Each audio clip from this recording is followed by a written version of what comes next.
U.S. Army sergeant stationed in Korea finds himself detained in Russia, accused of stealing from a woman, according to two Pentagon officials. Staff Sergeant Gordon D. Black was apprehended on May 2nd in Vladivostok. Russia has announced its intention to conduct tactical nuclear drills in response to what it claims were provocative statements and threats from Western officials regarding the Ukrainian war. The Russian Defense Ministry stated that the nuclear exercises would be conducted to maintain the readiness of personnel and equipment.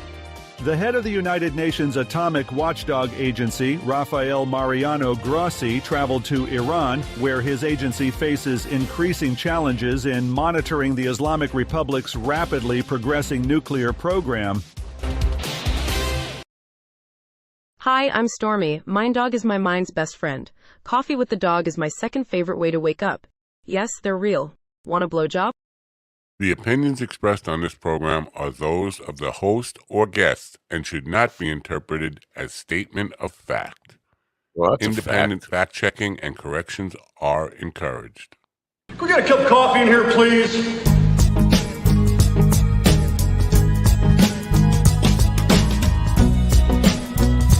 It's good coffee and hot. You know what? I'm doing my homework in full again.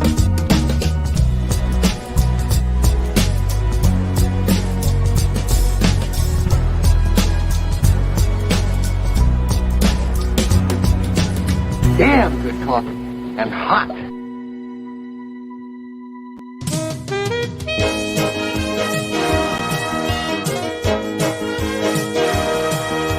My dog is your mind's best friend. Wake up, America. You've got a dog that needs walking. That's right, sunshine. Just put on a big pot of strong coffee and get ready to type your little hate mail with your opinions about kumbaya and flat earth insanity. Stand-up comedy? You want stand-up comedy? Well, we've got sit-down comedy. It's time for coffee with the dog. You make me laugh. Eventually, when the show's over, I just lay down and take a nap.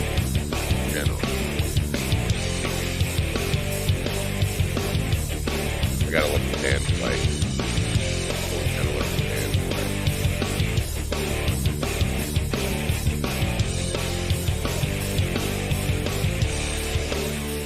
Okay. Maybe they just made the song a little shorter. You can already hear the voice. It's going. I haven't even started yet. The voice is going. Good morning, folks. It is Wednesday.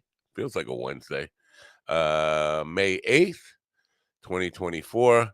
Good morning. I hope it's a beautiful day where you are. It is, hell has broken loose in the sky over Shoreham, Long Island. Thunderstorms. If we lose me, I have given the gentleman a request to carry on without me. We have an interesting show for you today. We have an author who I have had precious little time to prepare for because publicists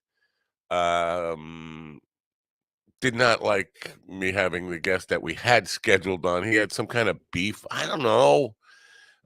Mickey Mickelson, who is a friend and who's had lots of great authors come on the program, had a beef with the guy we had booked for this morning, the author we had booked for this morning, and he wanted to give the date to someone else. I'm fine with that. But 2 days or a day and a half is not really enough for me to kind of even understand the interview we're about to have this morning. So, I apologize to her in advance for Mickey putting me behind the 8 ball here. But it's not the first time a publicist has done that to me. Last night, interesting program. Michael... what the hell was his last name? Brennan. He was Michael's an author who has written a family memoir, a historical fiction family memoir about the 20th century, starting with his grandfather and going through his father's experience, and then lots of wars, by the way. War, if there's any way to encapsulate the meaning or what the 20th century was about, is war. World wars, of course, 2 world wars, but aside from the 2 world wars, there's tons of war going on all the time.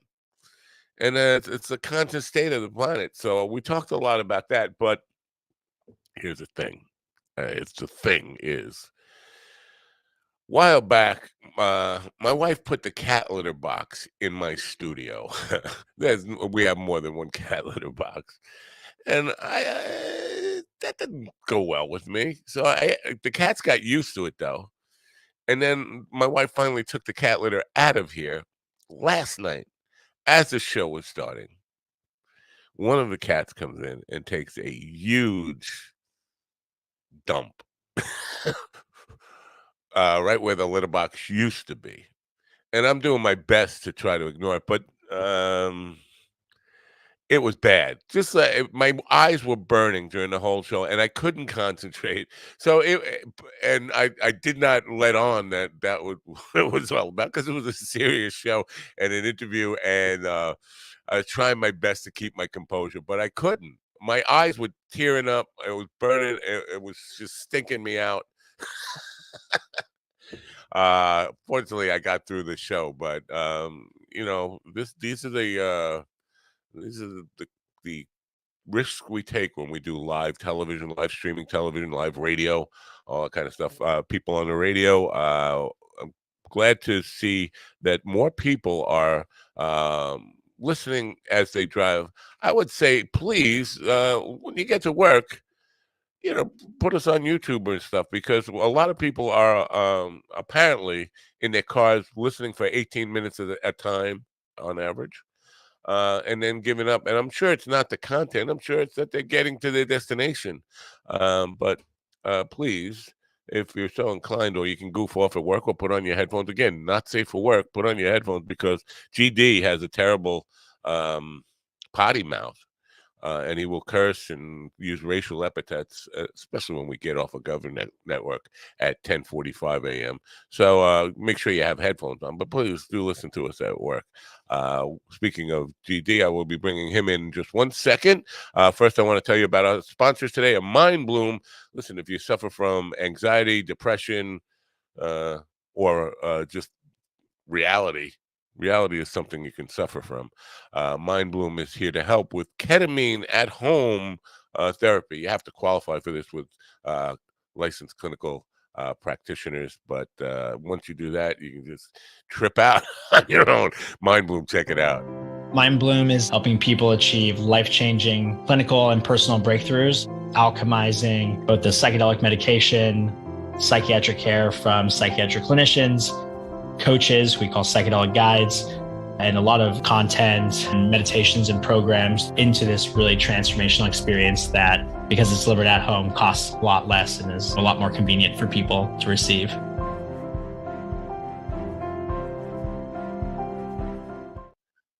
That looks really fun. Now, Ron, get out of my spot, you spot stealer. Oh, it's time to point at cups. Good morning, gentlemen. You didn't know you were in already, did you? Good morning, America. Mother's Day is MindDogTV.com. Mother's Day is coming up real soon. If you are pregnant with your first child, you have 3 days left to push that booger out. MindDogTV.com for all of your labor-inducing needs. MindDogTV.com. Enjoy the suffering and the labor. There's something afoot at Ron's house right now. Ron, we talked about this. That was supposed to be charged for. That's extra. Speaking of, I just have to say this real quick.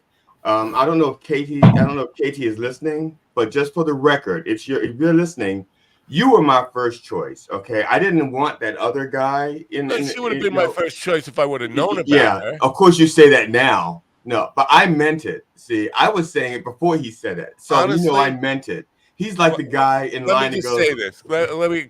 You're right. You're absolutely right. But I did not want the guest that was scheduled for today. He's crazy. He's out of his mind. He's a life coach dude. See, one strike.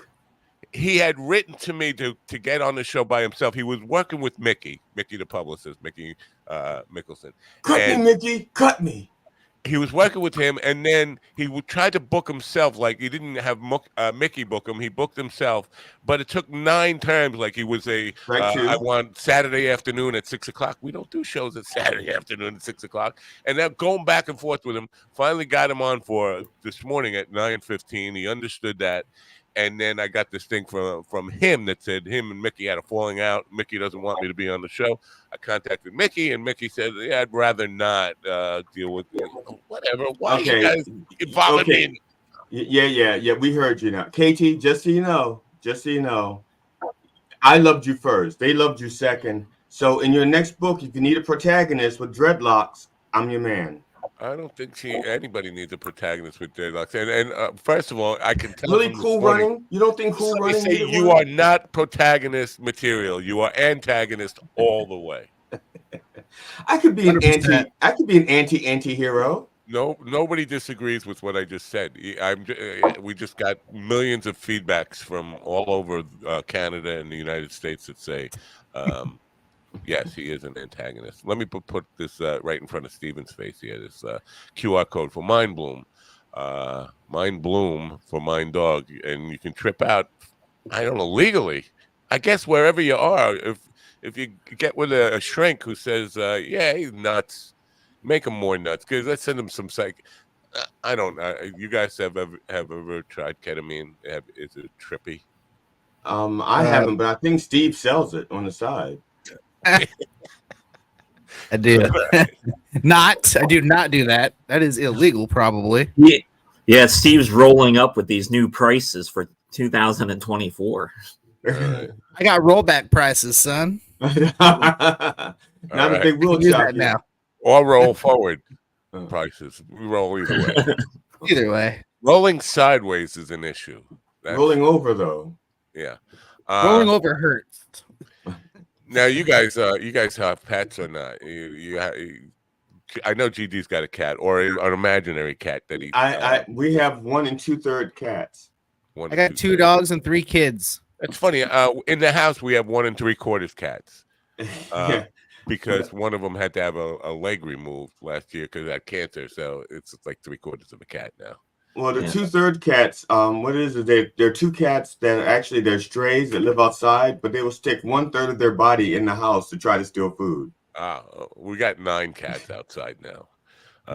But no, you don't have a litter box in your room. No. And my cat is also smart enough that if we move the litter box, she would also move her shit to the litter box. Yeah, she wouldn't deposit the shit where it used to be.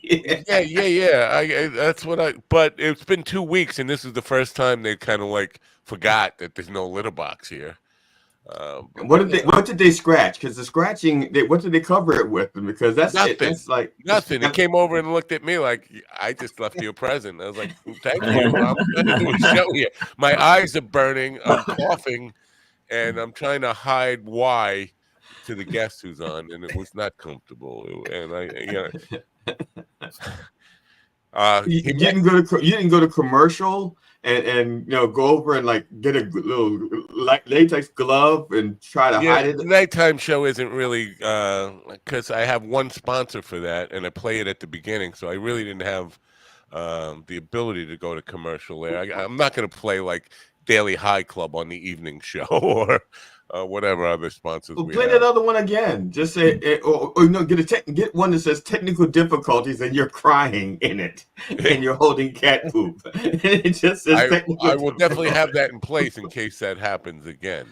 Anyway, we have a busy show for you today. We have, as I mentioned, KT Angelheart is going to be with us in just a moment. I think it's Engelhart. Engelhart? I mean, well, it's spelled Engelhart. Engelhart. It's from the German, which angel and then heart is in brave. I probably assumed from the brave film Angelheart. Mickey Rourke. Remember Angelheart, the film Angelheart?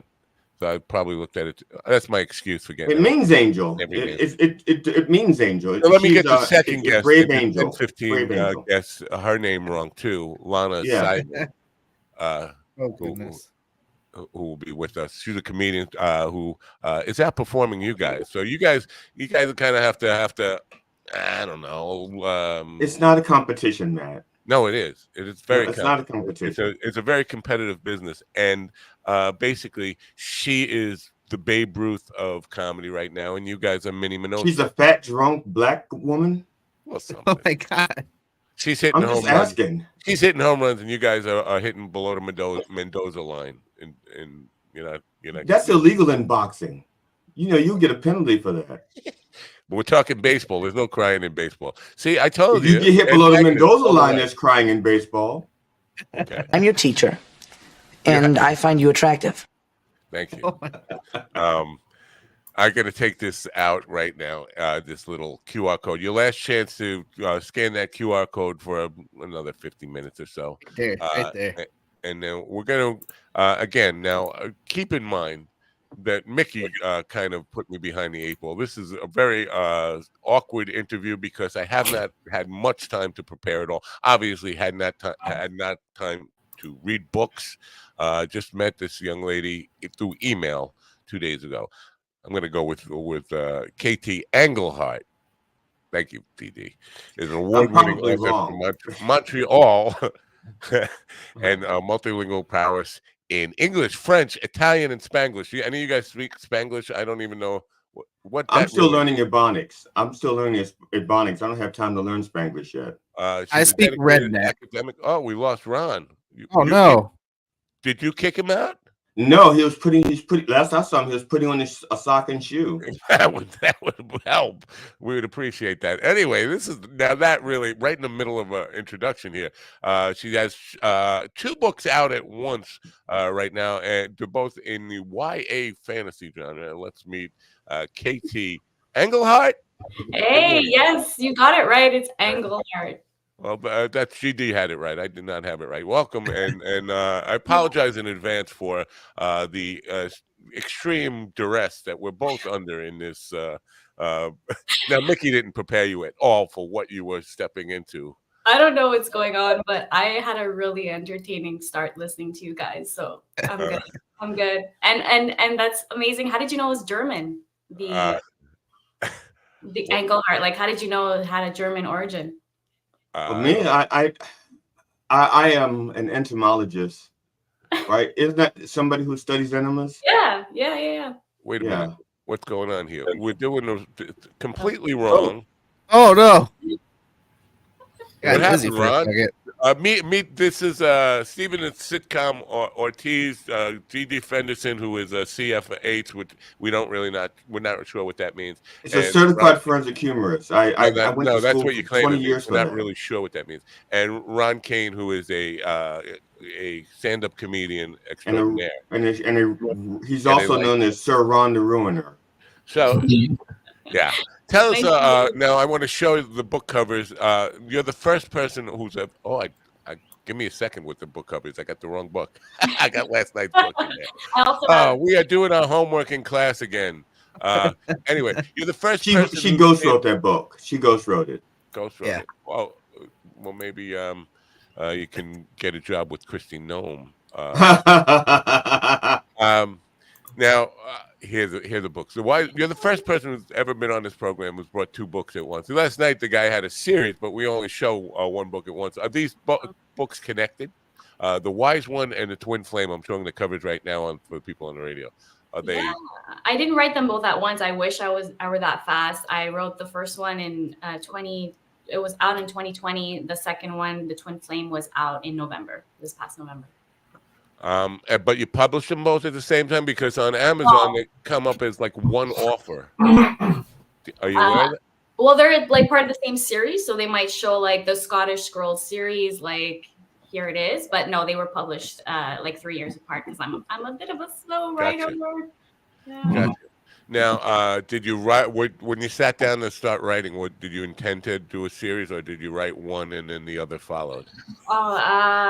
So I wrote the first one, the Wise One. So it was like my thesis for my master's degree in creative writing, and it was supposed to be a screenplay because I first and foremost I really like writing scripts, like television scripts. I thought that's what I was going to do with my life, kind of thing. But I had this story. It was nagging. And I'm like, if realistically, if I write a script, like, I mean, it could easily never see the light of day. So I kind of just like, I ended up writing it as a book. So that's what happened there. And did I know it was a series? Probably because I kept seeing it as like a TV series that would run many seasons. So yeah, I think I knew there would be a second and a third. Yeah.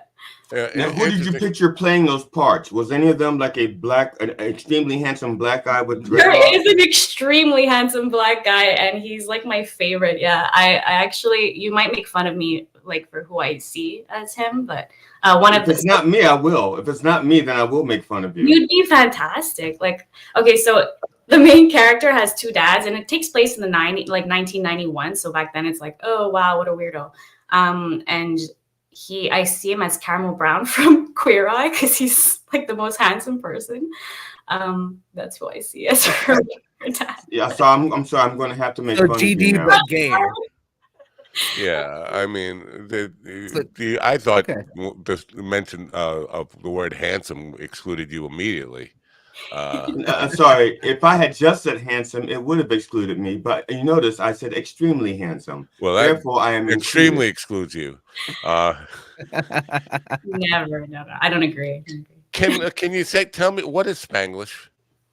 Oh, it's people who can't fully speak Spanish. So I feel like I've been learning Spanish for many years and haven't nailed it, but I just love it so much. I'll watch Spanish TV and I've heard people say the word Spanglish before, but I never really cared what it meant before. Can you give me a little sample of Spanglish?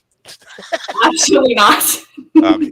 Now, my question is, because usually Spanglish is English and Spanish. Yeah. But it could also be Swedish and Spanglish because Swedish has the ISH. But doesn't have an L. I can do some for you. Oh yeah, that's true. Yeah. Let's hear it. No mas GD Fenderson. El bueno no touchy dero. Where's the light? Like, you need your light. Anyway, yeah, it's basically filling in the blanks of the words I don't know with some English. So that's why I love traveling to Spanish-speaking countries. I can embarrass myself. So it's kind of like when you hear a song and you don't know all of the words, so you hum along until you get to the refrain, and then you sing those words, and then you hum along again. Yeah, or you like make up the words, like yeah. We call that freestyling. Yeah. Now, are you from Montreal? Because you have to be bilingual if you're born in Montreal, right? Yeah, you're pretty much shamed if you aren't. Yeah, unless you lived in the West Island, that's very anglophone. I'm pretty anglophone though, because I was brought up Italian, so it's like I learned Italian, English more at the same time, and then French just came in school. So I'm like for sure less like fluent than those who are brought up in, of course, like French Canadian households or like went to French school from the beginning, that kind of thing. So, but yeah, you have to speak French when you're in Montreal. But I live in Toronto. It's been a few years. But I'm out of here. Toronto's more like an American city. It's just they just put it in the wrong country. I don't know. I don't want to insult Toronto, but I really don't like it. Like, we're out of here. Oh, we got some Montreal, Toronto Civil War starting. She's going to drop a diss track by the end of the show. Like the vibe's just not for us. Like for me and my husband and my dog and my two rabbits. I mean, they're not for me. We'll get to your books in a moment. We're just breaking some chops here first. Now, last night, I had a Canadian author on who taught me something I did not know about Quebec and Montreal. That there was in the late 70s, a separatist movement. They were they wanted to secede from Canada and be their own country, Quebec. Yeah. Are you aware of that? Yeah, of course. Yeah, it's like a huge. Yeah, of course you. It gets brought up too, like you, and certain people still feel that way. It's a bit tensiony in Quebec. I'd say if you're in Montreal, you're in more of a bubble because it's like very international city. But Quebec does feel a little bit like that. It's a beautiful place. I love it. It's home, but there is some of that like. Well, we're used to that here with Texas wanting to leave the union every other week. One in Kentucky to leave every other week. Yeah, But I never, like I said to the gentleman last night, basically we don't care about anybody. The United States thinks we're very self-centered. I was just in New York, and I was like, man, I could live here so fast. Like well, let me just tell you, nobody in New York is from New York. That's true. Yeah. But I like that. Yeah, I like that. Nobody in the city. People who I don't know. Most of the people from who live in New York City came from someplace else, and not necessarily another country, another city or another state or all that kind of stuff. People are attracted to it, thinking there's something special here, and then they find out, and they're like, it is special. There's a lot of that here in Toronto, like a lot of people from everywhere, because it's like an English-speaking big city in Canada, so everyone's very excited about it. And of course, there's like businesses here, and there's Netflix, there's all of that, so people come for the opportunities. But yeah, I don't know, the vibe in New York is much more vibey than here, that's for sure. Well, 1% of all New Yorkers are actually sent here by Governor DeSantis in Florida. That's a little known immigration. I think 1%'s a little high, but yeah, I think you're on the right. It will be pretty soon. Well, yeah, we're projecting through the end of 2024. Yeah. So now let's talk about your writing. And do I have it? Is it fair to say that your audience is YA, young adults? Yeah. It's an urban fantasy. It's for young adults, but like I have readers that are 14 and I have readers that are 65. It's just like if you like that sort of thing, like if you liked Harry Potter, that's supposed to be children's, young adult, but it appeals to everyone. So I have a hard time zeroing in on my audience, honestly.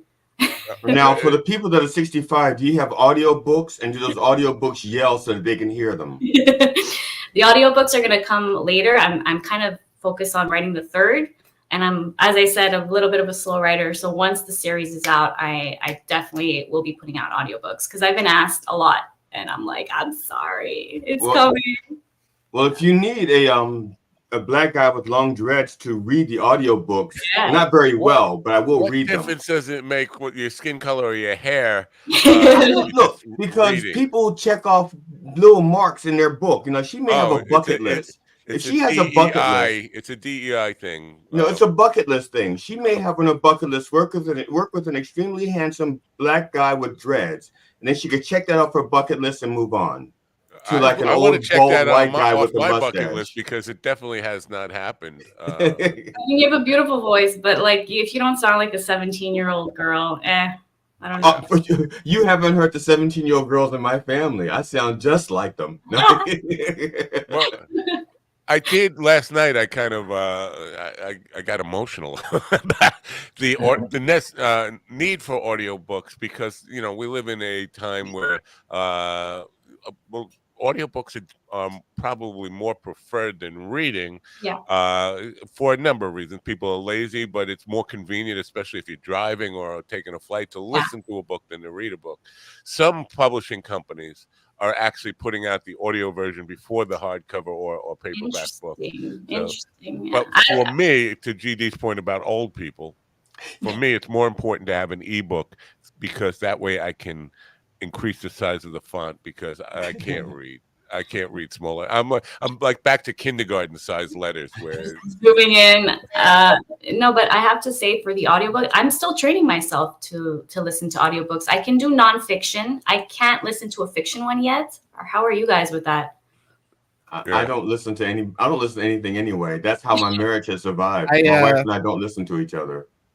I prefer to read like a good old fashioned paper book. I can't do the on screen, can't do the audio book. I'm not 8. I don't like it screaming at me, so I'd rather just read it myself. Let my imagination go. I prefer old-fashioned books as well, except my eyes don't handle it well, and they get tired really quick, and then I start to fall asleep because my eyes get heavy from squinting at trying to read the. Oh, that's fair. That's fair. Have you tried Braille? I'm gonna be there very soon, probably. You can give your eyes a rest. This is the question with Braille. How do they find Braille? Are there big signs that say Braille this way? And you just if you go to a bookstore, the Braille section has like little beeps, and so blind people can actually follow the beeps to that section. But I'm Yeah. deaf as well, so I need the Helen Keller section. Then you need the life. seeing ear dog. You need the seeing ear dog. That'll help you. It seems to me now, going on this line here now, audiobooks might be a little bit not really conducive to the genre of like this magical fantasy world stuff. That's the kind of stuff I think is best left for your imagination, and listening to it might be a little, I don't know, less of an experience. Your thoughts on that? It's people's preference. I agree with that. I like I said, I kind of have a hard time. I also really like imagining my own like voices and stuff. It kind of puts me out of it when someone's narrating all of the voices the same way. I don't know. But yeah, there's really popular books out, urban fantasy that are doing well audiobooks, like as an audiobook. So I don't know. Like it's really the thing right now. Yeah. Now, it seems to me, because the Harry Potter stuff, everybody I've known it has been a younger person who has been into that Harry Potter stuff. And it seems to me young people are really, I don't know, attracted to this whole magical thinking stuff. I'm thinking it wasn't that way when I was, I don't know, maybe it wasn't. I just didn't notice it. But when I was a young person, there wasn't a whole lot of fascination with wizards and magic and all that. There was Lord of the Rings. There was Narnia. No, you weren't into it. No. Well, you were a Narnia fan. You're a Narnia. You're a Narnia. Consider that when I was a young person, Merlin was a real thing. Merlin the magician. I mean, I'm that old. It's got to be 500 or 600 years ago now. But Ron is now. Matt is old enough that he'll actually tell you that the round table is actually oblong.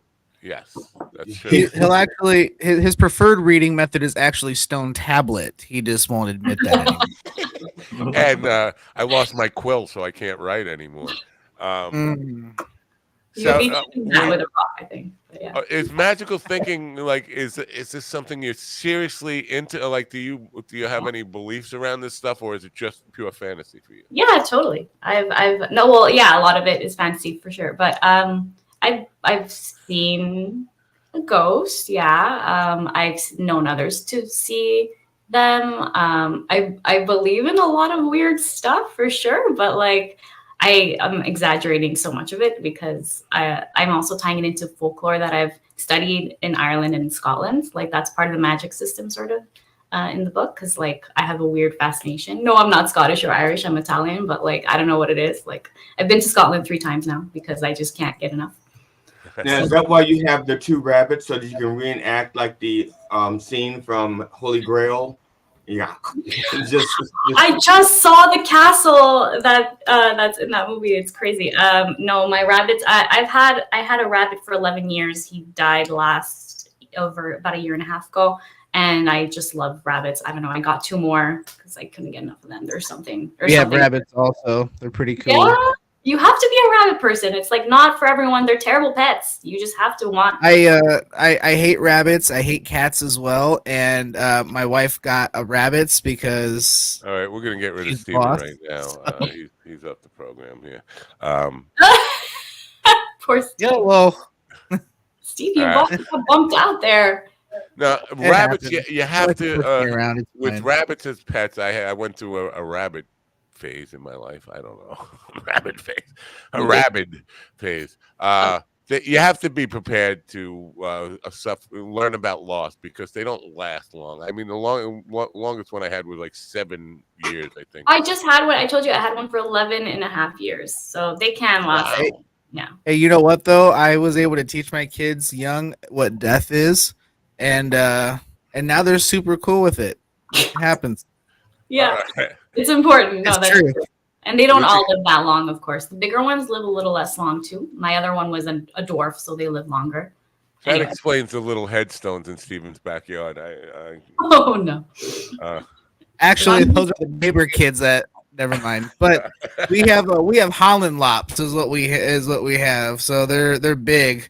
They're so we have one that we took to the sister-in-law. That rabbit weighs like 16 pounds. There's one right now. He's trying to get into the tunnel. Wow. I don't know. Wow. Oh yeah, ours was That's a little cool, bigger than that, but it got big enough we had to get rid of it because we didn't have room for it. that looks like I saw a rabbit in a pet store that was acting like a dog. It would come over. Rabbits don't necessarily have that kind of real friendly personality where they come up to strangers. They will. An owner can bond with it and like that, but they don't generally.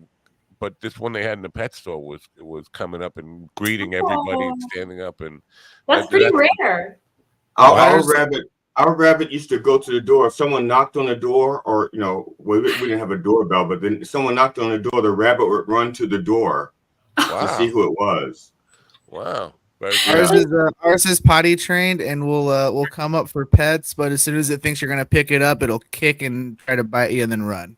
Same. So that's just like you. Right. No. Nope. There's a big part of that I can't do, but you're close, GD. That's why you don't like them. You're jealous. I think they like their personalities, though. Like, yeah, I get it.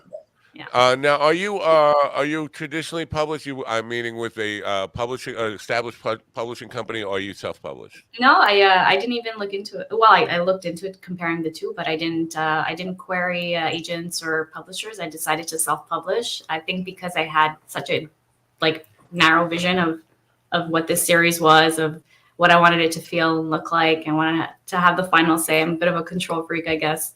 So I just went the self-publishing route. Allow me to comment on this because Please do. Every time I ask that question, people seem to get defensive about saying they're self-published, and I think there's a stigma. If I could recommend either to anybody, if I had any influence at all, I'd say self-publishing is the only way to go. We need to do away with all these big publishing houses like the one that GD used to work for, that rhymes with Smandam Schlaus. But they don't do anything except take money from you. You still have to do all the marketing. You still have to do all your own editing and all that stuff. Yeah. What do they do? The publishing house. Oh, I tell you what they do. Oh, this is the wrong drawer. I was about to reach in the wrong drawer. Not that. Yeah. No. They give out really cool T-shirts for all of the authors, and then the authors come around the warehouse and they'll sign the T-shirts for you. Then you can put them in your drawer, so you have a collection of T-shirts by authors you'll never read.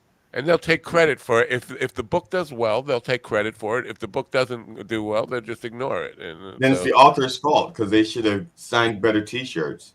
So, following up now on this self-publishing, the part of it that a lot of people don't like is they realize just how ruthless the publishing business can be, how pain in the ass it could be. It's not what you got into it for. You went to school to be a writer. You love writing. You got into it for writing and creating stories, and now you find out you have to be an administrator and take care market. Marketing is terrible. Like, I mean, for most writers, I'm not going to speak for everyone. Some people like the whole thing. I really don't like social media. Like, I get anxious. Like, I'll open up my Instagram account, which I'm thinking of deactivating, because the algorithm is insane, and I'm just like, like comparisons and imposter syndrome, all of that comes up, and I'm like, I just feel sick to my stomach. Like, I feel terrible opening this. So I kind of, it's hard. I want to write. I want to reach the audience, and I have to trust that it'll just find the right people, like, organically, and it has by people recommending it and like talking to people like you, who I know would probably never read my book, but still, like, it's like kind of awesome. Like, whoever listens to it might have a kid who like wants to read it, whatever. Right. So there's all kinds of ways. And for me, Instagram is starting to look like it's not the way. It's just, you have to be on there, I think, every day and care a lot. Steven has like 6 kids under the age of 12, so he can get your books. And like, if you can write like 9 more books, he'll get like every book for the series. So I was actually thinking about it for my 13-year-old. So 13 is great. Under 12, but yeah, 13 and up is good. Yeah. She's very much into that sort of thing right now, like Percy Jackson and. Yes, I've had that comparison too. That's awesome. And I grew up with Charmed. Like, I like witchies. Like, Charmed was cool back in the day. Sorry? But the original trio in Charmed, though. Of course. Yeah. I don't even know what happened in the last. I don't know the last. Well, they added that guy with the curly hair. They added him, the warlock guy. And then he got his own show. And it's like, please. yeah, I don't know. I want to get back to the Warlock guy in a second, but we're on the subject of self-publishing and the stuff that are not fun. In that, is this part the fun? The covers? Did you? How much input do you have, or did you design them yourself, or did you outsource it? And how much? I would never design something myself. I don't do things that I'm not like, savvy in. Like professionals all the way. If you're self-publishing, you got to take your product very seriously. So these are designed by a cover designer, and I basically told her like the feel, the audience, the elements that I think are important. She didn't take all of them. She sort of like pieced them together.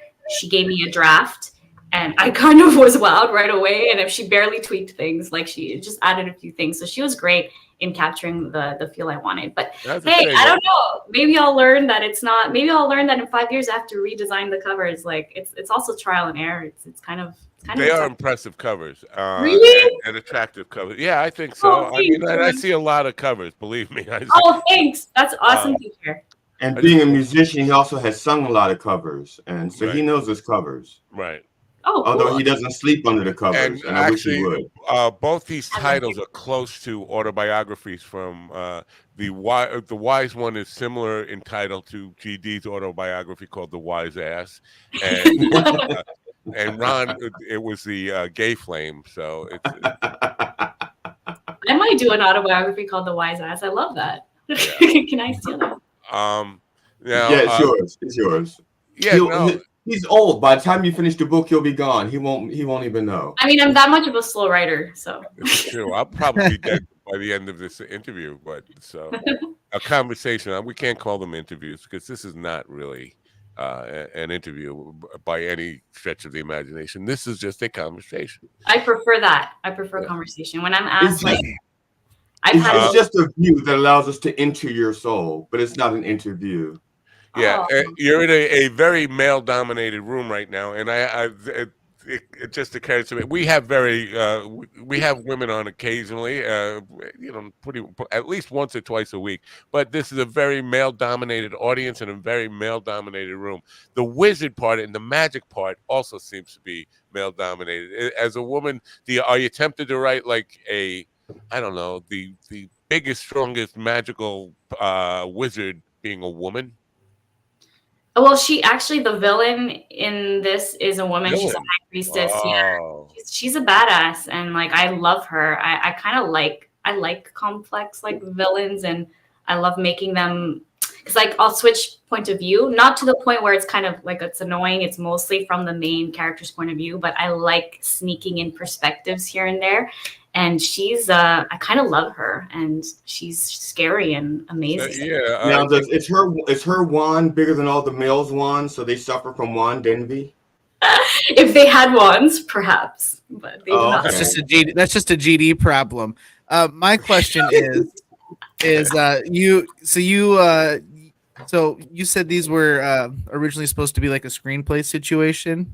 Yeah, see it as a TV show. Who did you have in mind to play some of your? Did you have any particular celebrities in mind when you were writing some of these parts? Nicole Kidman is the high priestess. I couldn't not see her. It was weird. I saw she doesn't fit the age, but I kept seeing Lorde the singer as my main character, McKenna. She has a bit of that gothic look and very wild curly hair. When I saw Wednesday, the TV show, the best friend, the blonde with like the I think she has pink streaks in her hair. And I was like, that's really weird. I'm like, the best friend in my book looks exactly like her. And she has that cutesy innocence about her. And I'm like, yeah, that's her. That's very weird. Nicole Kidman has some experience playing witches, right? She was in Bewitched. And maybe that's what it is. Yeah. Something with Sandra Bullock where they were both witches, right? Practical Magic. Yeah. Yeah. She might really be like some kind of magical being or something. She doesn't seem to get older. She's my age. She doesn't look my age at all. She was also in Moulin Rouge where she played a bewitching character. Yeah. Everybody fell in love with her. In that yes. movie. Not me. I'm glad you guys see it too then. I didn't because I didn't see it. You actually, I think you would actually like it, Matt, because they take a lot of the old songs and they ruin them with updated versions. Kind of like what you do in your job. They update. They take popular songs and ruin them. You've So I been think you waiting to like it. say that for a long time. I know you've been. I hate musicals with a passion. I understand that. It's like I'm not a fan of musicals he either. hates musicals so much he's gonna get up and sing and dance about it. It's like, just talk. I don't want to hear you sing. Just talk. Did you watch La La Land? Did any of you guys try that? Try what now? La La Land, but it won a bunch. I didn't see that one. Yeah, I see it won everything, and I had a bit of a hard time with it. I'm like, okay, this is tiring. There's only one. Well, I shouldn't say there's only one. There's a couple of musicals that I can stand, but I like older ones, like Guys and Dolls, Frank Sinatra and Marlon Brando. It's because it was so stupid. Which one was the doll? I think Marlon turned into a doll eventually, but he was. There was a big. There's been a feud for 50 years over that. I think Frank Sinatra wanted the lead part and was pissed that Marlon Brando got it. And then that's the reason that Brando did The Godfather, because he knew that the book and the movie were going to piss off Frank Sinatra. So he wanted to be a part of it. So, wow. Interesting stuff there. Anyway, yeah, musicals are not the idea of just singing every line. Yeah, every line is too much. Like numbers are good. Like Sound of Music is pretty much amazing, I think. Like that's so good. back, because this type of story definitely lends itself to the visual format. Have you considered preparing your own screenplay? Because if you're going to sell them, and this could be bad advice, I brought this up the other day. I've advised people that if they really want to make a film out of their writing, to do your own screenplay, because Hollywood or anybody who's making movies are lazy these days. They don't want to hire a screen adapter. They want you to do the work yourself. Bring them the final draft of a screenplay. Have you considered doing that? Yeah, well, I still have the pilot written out. It's more of a TV than film. So like I can't do film. It's too much like closed up and perfect and done. Like I am a very long form writer.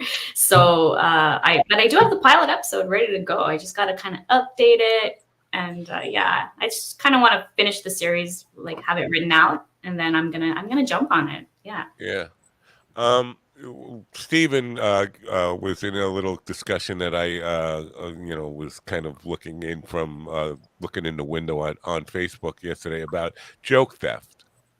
And there's a big thing in comedy of, not trying not to be exposed to other people's stuff so that you don't subliminally or by accident steal other people's stuff. It seems like in this genre, you could easily fall into, I don't know, other people's ideas. Is that a concern for you? Like trying not to read other people's books who are written in magical thinking type of wizards and witches and all the parallel universes, all that kind of stuff, just to stay away from the accidental stealing of an idea? I like this question. I won't read in my genre while I'm writing, because not for the theft, that didn't even cross my mind, because it makes me insecure. It gives me writer's envy. It makes me do the comparison game. It makes me think, why is this so popular, and why is this a bestseller, and like mine's not a bestseller yet? Like what am I doing wrong? Like it's like I have issues. So I'll read completely out of my genre when I'm writing this, and also because I'm researching a lot. Like I'm constantly researching. I try to put in a lot of like historical facts and stuff. So that's what I'll read while I'm writing. But that's why people are like, can you read my, YA urban? I'm like, maybe in 5 years. Have you thought of the fact, considered the fact, because you're in a genre that respects magic and indulges in it, that perhaps you're sitting on 8 good luck charms that you're not using simply because they're still walking around and alive? The little feetsies on the rabbit. Oh, I mean, that's 8 good luck charms you have. By Bunny's feet. Stephen can tell you feet are overrated. I He's mean, not kidding. He means every word. Okay. feet are overrated. I don't even like them. My bunny's feet are adorable. They're very big. It's weird. They're huge. Oh, he's right here. Listen, this whole show today's been offensive. We started with Ron showing off his perfect little feet. All right, now we're talking about bunny feet. Wait, Ron was showing off his feet? Well, one foot. A foot. The good foot. The good foot. I thought he was offering you a donation, Stephen. Oh, maybe that's what it was.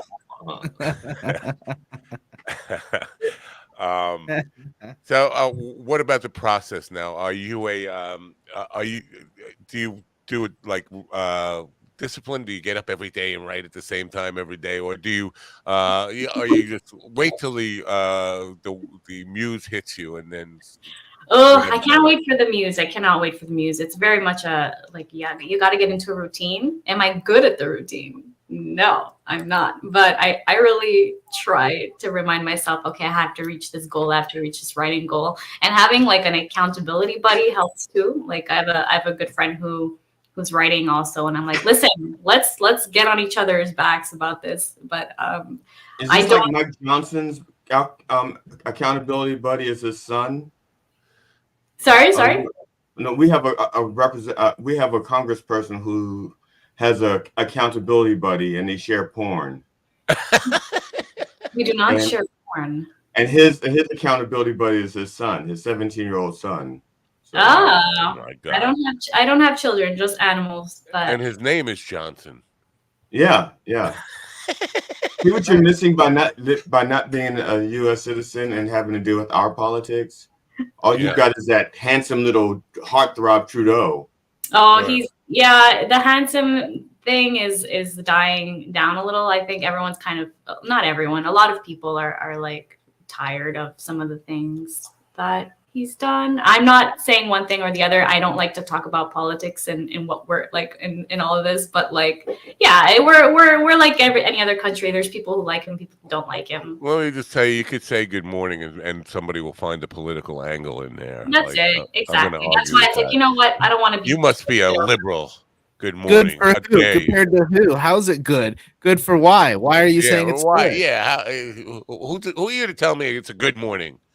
You son of a bitch. I don't care. And it's nighttime on the other side of the planet. If it were round, if it weren't flat, it'd be nighttime on the other side of the planet. You know, I'll talk to you about this in after the news.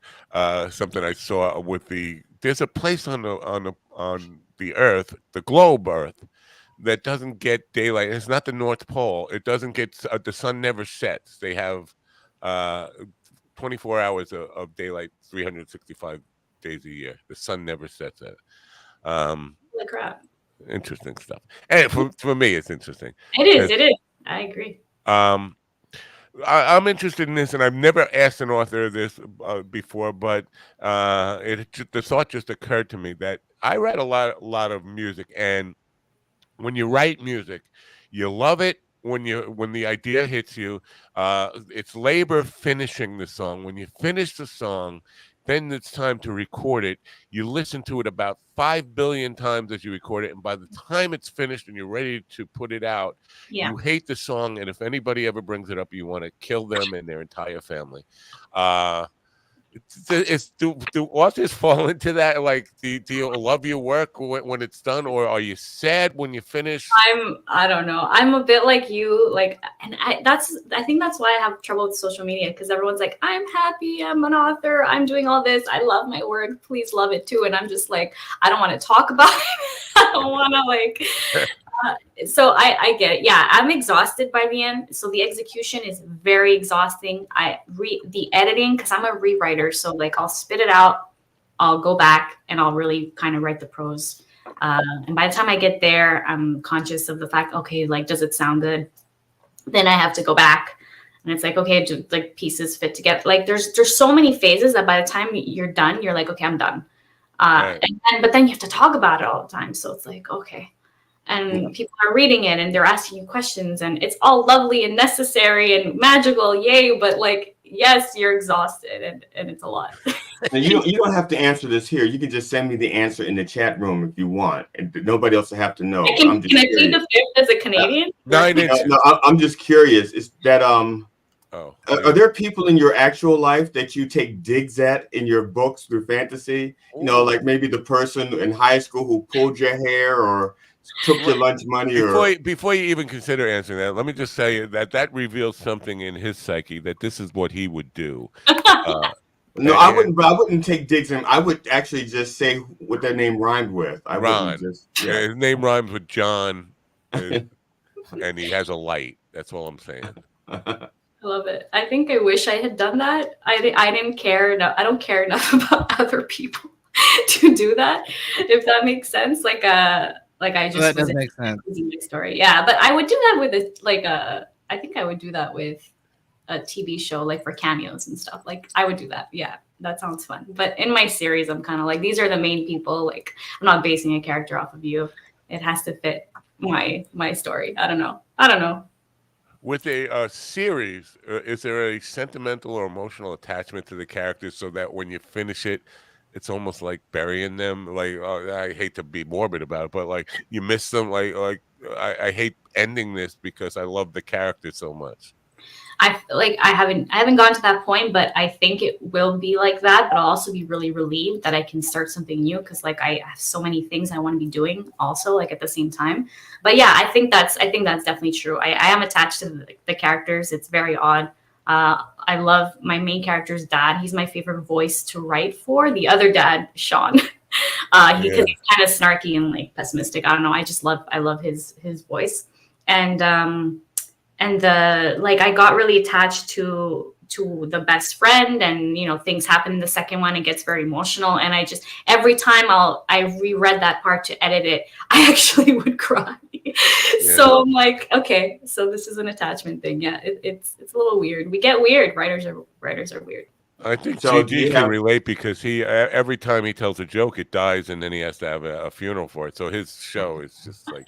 Nothing but some of my jokes are aborted though, so that's But so I wish that one would have been.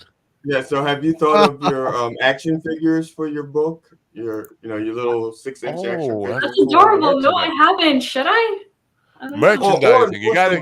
Everybody's got to be in merchandising these days. I don't care what business you're in. You need merchandise. You need T-shirts. You need. I haven't or if you haven't thought of a person, I'm not picking me this time, but let's say if you have an animal, like a charmed animal that goes through like a lucky or muse, that have a stuffed animal version of that, that you can market. Even if you don't want to say what the other people look like, you can have like, let's say if there's an owl that's prevalent, you can have a pet owl stuffed and then sell that. Young adults love collectibles. They love collectibles, man. Action figures, stuffed animals, man. Especially stuffed animals. Get the little girl and she squeezes a stuffed animal and then she squeezes it. So make them cheap. Doing this, we deserve a cut. And make them cheap so they don't last. So when they squeeze them, they fall apart and then they have to buy another one. But make them smell nice. So when they fall apart, there's this beautiful odor in the air. So they want to keep breaking them. I think if you need somebody to manage this for you, GD's available. I'll take it. I'll take the help. I'll take please manage that. I don't want to. So yeah. I can do for your book what I've done for my career.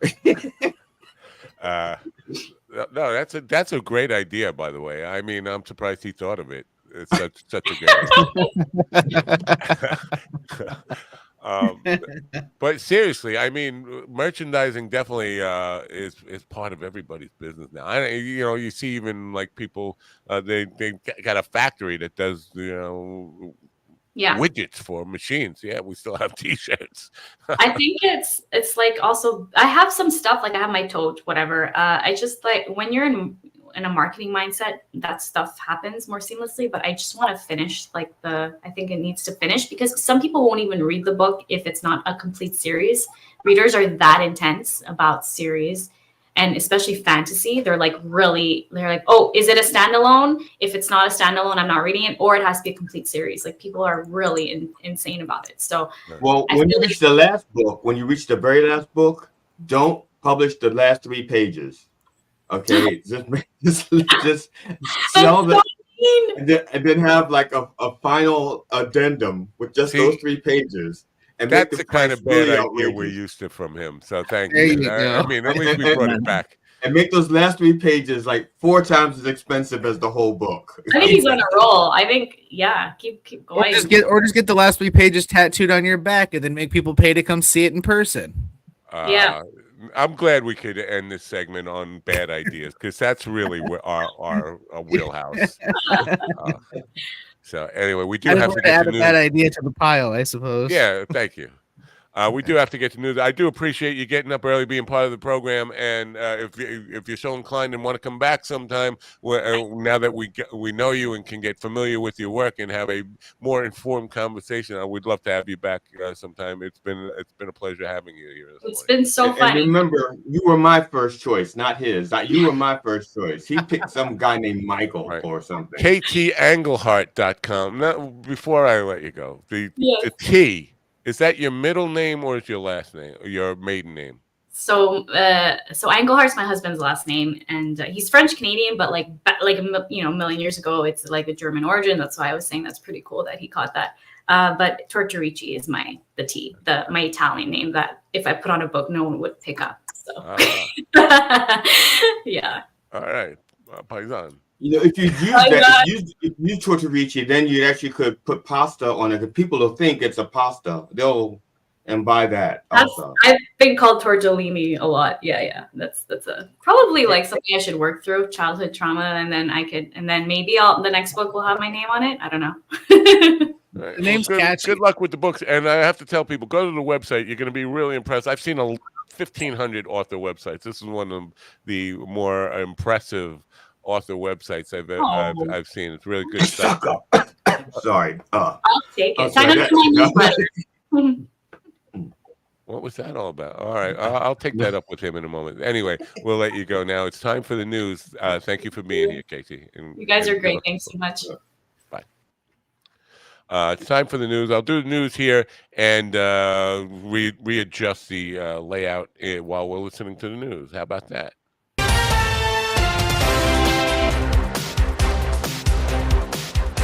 The head of the United Nations Atomic Watchdog Agency, Rafael Mariano Grossi, traveled to Iran, where his agency faces increasing challenges in monitoring the Islamic Republic's rapidly progressing nuclear program. Grossi has already warned that Tehran has enough uranium enriched to near weapons grade levels to produce several nuclear bombs if it chooses to do so. He has acknowledged the agency's inability to guarantee that none of Iran's centrifuges have been diverted for clandestine enrichment activities. Jim Kender reporting. Russia has announced its intention to conduct tactical nuclear drills in response to what it claims were provocative statements and threats from Western officials regarding the Ukrainian war. The Russian Defense Ministry stated that the nuclear exercises would be conducted to maintain the readiness of personnel and equipment and to ensure the territorial integrity and sovereignty of Russia. The drills would practice the use of non-strategic nuclear weapons. Benjamin Wright reporting. A U.S. Army sergeant stationed in Korea finds himself detained in Russia, accused of stealing from a woman, according to 2 Pentagon officials. Staff Sergeant Gordon D. Black was apprehended on May 2nd in Vladivostok. The circumstances surrounding his presence there remain unclear, but he was in the process of transitioning from his duty station in Korea to Fort Cavazos, Fort Hood, in the U.S. His visit to Russia was not part of any official travel. Liam White reporting. Parts of Gaza are currently caught in the grip of a full-blown famine, and the unrelenting situation could escalate even further amid the ongoing Israel-Hamas conflict. A prominent United Nations official sounded the alarm. World Food Programme Executive Director Cindy McCain, during an interview on NBC's Meet the Press, highlighted the dire circumstances in northern Gaza. Whenever conflicts like this erupt, with emotions running high and the inevitable carnage of war, famine inevitably takes hold, McCain stated. Joseph Eckerson reporting.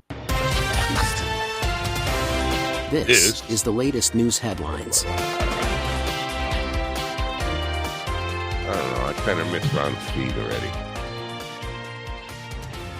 The timeline for replenishing Social Security has been extended. The federal retirement program announced on Monday that it may not need to cut benefits until 2035. The new projection from the Social Security Board of Trustees annual report amounts to good news for the program's 70 million beneficiaries, said Martin O'Malley, Commissioner of Social Security, in a statement. Even so, he urged Congress to take steps to shore up the program. Jessica Oakley reporting. A dentist accused of killing his wife by putting poison in her protein shakes allegedly asked a fellow jail inmate to plant letters to make it appear as if his wife was suicidal, police claim. James Craig purportedly asked the inmate to place the letters in Craig's garage and truck at his home. Aurora Police Detective Bobby Olson testified at a court hearing regarding the new allegation against Craig, KMGH-TV reported. The inmate believed the letters were written by Craig. Kevin Sanders reporting. While sitting along the side of an interstate highway outside of Oklahoma City, authorities say that Joseph Beck voluntarily confessed to killing 19-year-old Jennifer Kylie Molloy in 2016. Beck offered the confession to a state trooper who had performed a welfare check on Thursday after a passerby reported seeing a man by himself near an exit off I-40, according to the Oklahoma Highway Patrol. The trooper then took Beck to the Edmond Police Department, which had initially investigated Molloy's killing. Kyle Norris reporting. A 10-month-old girl who was abducted in Clovis, New Mexico, has been found on Monday, according to the FBI Albuquerque division. A suspect is also in custody, officials confirmed. The baby, Alea Maria Torres, was taken to a local hospital as a precautionary measure, the Clovis Police Department stated in a press release. An Amber Alert for the infant was issued on Friday. Her mother, along with 2 other women, were found dead at Ned Hawk Memorial Park, police said. Lawrence Keller reporting.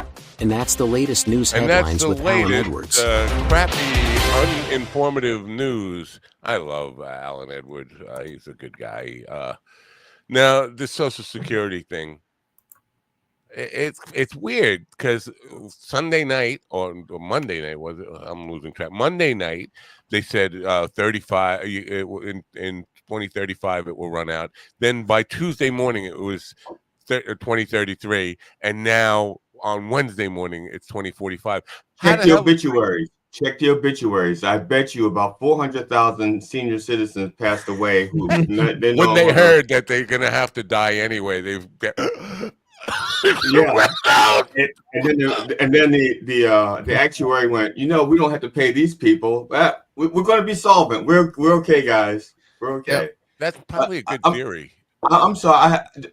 I have 2 questions. Your mind is working too clear this morning. Could you take some ketamine? The police officer who delivered the welfare, who was doing the welfare checks, I thought welfare checks were done like automatic deposit. I didn't even know they have got a welfare check. It's you're talking about your Bitcoin automatic deposit. Yeah, and Ron, did my son send you a mug also? Because this is what he got me for Father's Day, and you're drinking out of my mug. It says like. Best. Shouldn't that say worst? Well, I'm just show him your mug, Ron. That is his mug. Oh. Now his should say best, but yours, I think, is a misspell or a typo or something. Actually, it's supposed to say breast. It's supposed to say breast comedian ever, but right. Nukes are in the all over that news. It's all nuclear. But they're tactical nukes, so they're small. I just hope the radiation gives me superpowers. It's just so weird. Like, would you like New York nuking New Jersey? Like, I mean, you don't think it's going to affect you at all? Like, Russia nuking Ukraine or whatever they're thinking about doing because you said something that made us scared. So we're going to have to nuke. That's basically what we've learned from Chernobyl is they don't care about radioactivity. They'll have people live there anyway. Yeah, but radioactivity is part of it. But the immediate part where you burn up and the boom and the bang and shit flying all over the place, that's the fun part of it. Property values will suffer for a little bit. No one cares because TMI melted down. TMI melted down in this area decades ago, and they still have people living around there, and they're like, "Oh yeah, it's somewhat safe." Yeah, I'm sure. You were born on 3 Mile Island, right, or close enough to it that you should be glowing. You maybe you do. Maybe that's part of. Well, I was born in Baltimore, so. Oh, Baltimore. Well, that's even. I apologize for that. No, nuclear weapons are afraid to come to Baltimore. That's true. Well, speaking of coming. This full blown got me. A full blown famine. Like, have you ever heard of a half blown famine? And you guys ever been half blown? Yes. Yes. That reminds me, I'm going to have to cut out early because I have a guy here coming to look at my pipes. A guy who's coming to half blow you. Yeah, In your we have pipes? a leak. We have a leak in the basement. Uh-huh. Is that what they call it these days? That's a leak in the basement. I think Trump was describing his situation as that slight leakage in the basement. He's got more than leakage in the basement. He's got serious issues. But this whole metric of full blown famine. I mean, what's the determining factor between full blown and just a famine? I always thought famine was famine. I didn't know there was one more extreme than the other. Full blown. Oh famine. yeah. A full blown famine means there aren't even people for you to cannibalize. That's a full blown famine. I'm assuming that none of these hungry, starving people in Gaza or wherever the full-blown famine is are listening to this program, so they're not really hurt by our insensitive jokes about starving to death.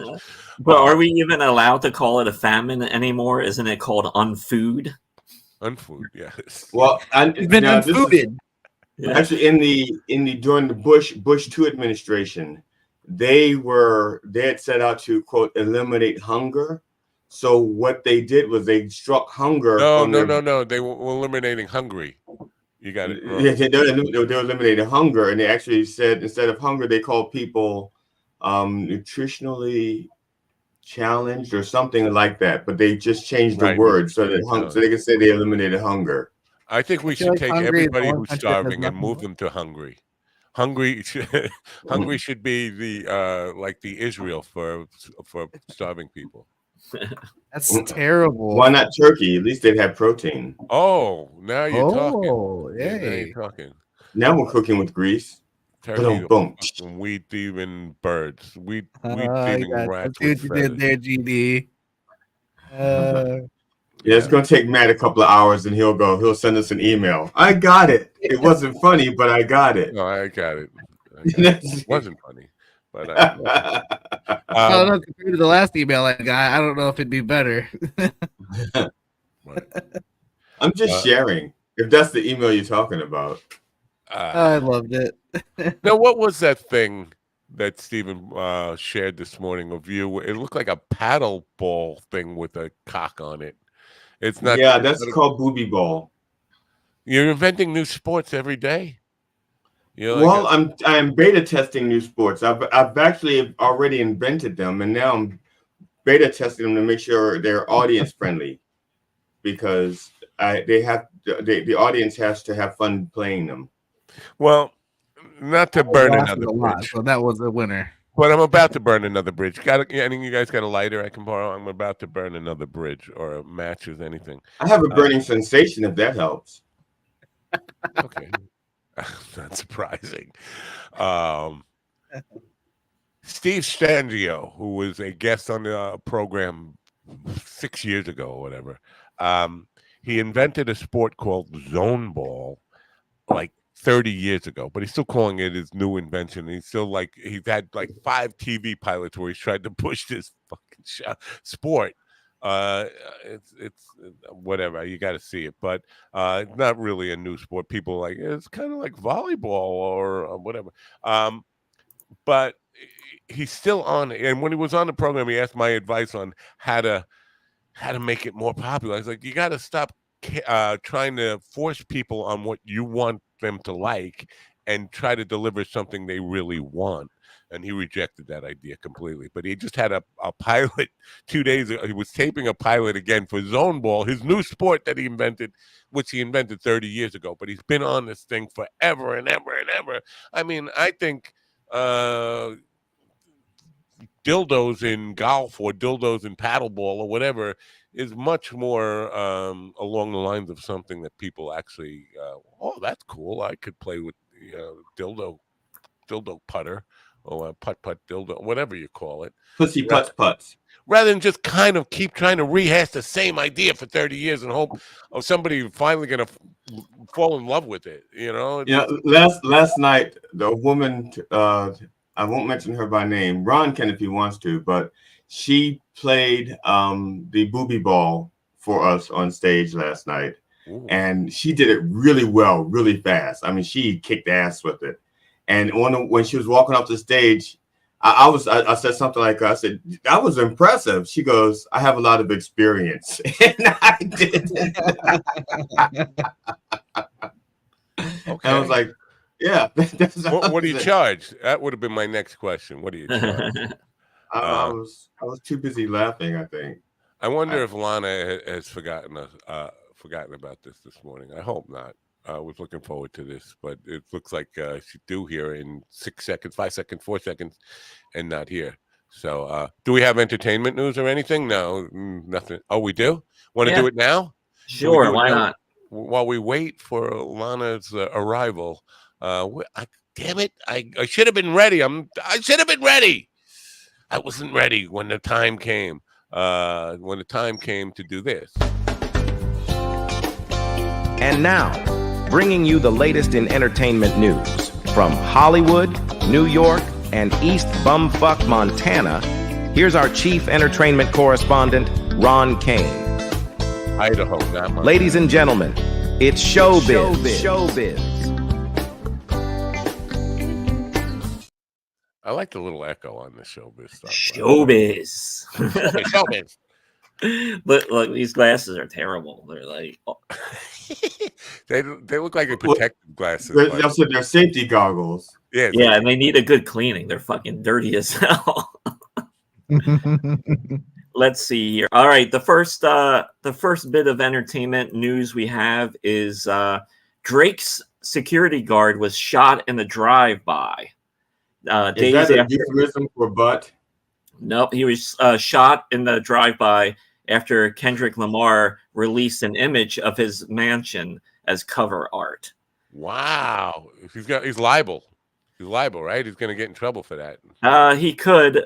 We're not that far yet in it, but yeah, like the details here is that his security guard was shot in a drive-by in Toronto just days after Kendrick used that image.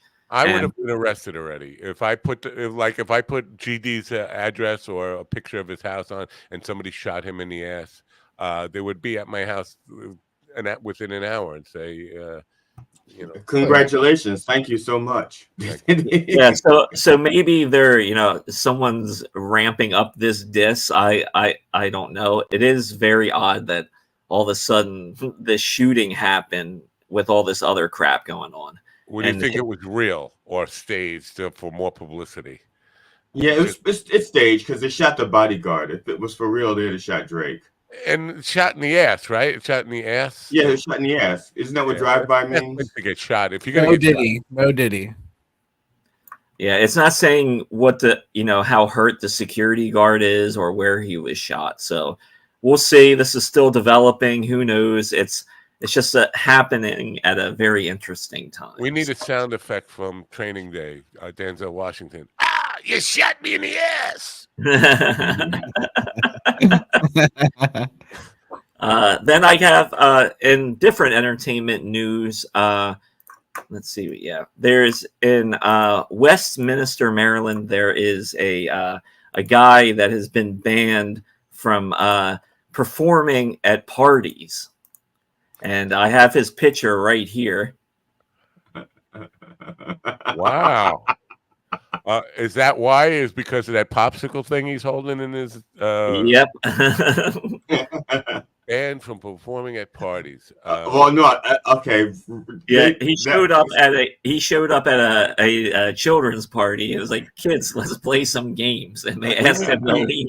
A little descriptive for the people on the radio, because we do have some people driving right now. What we're seeing is a midget white guy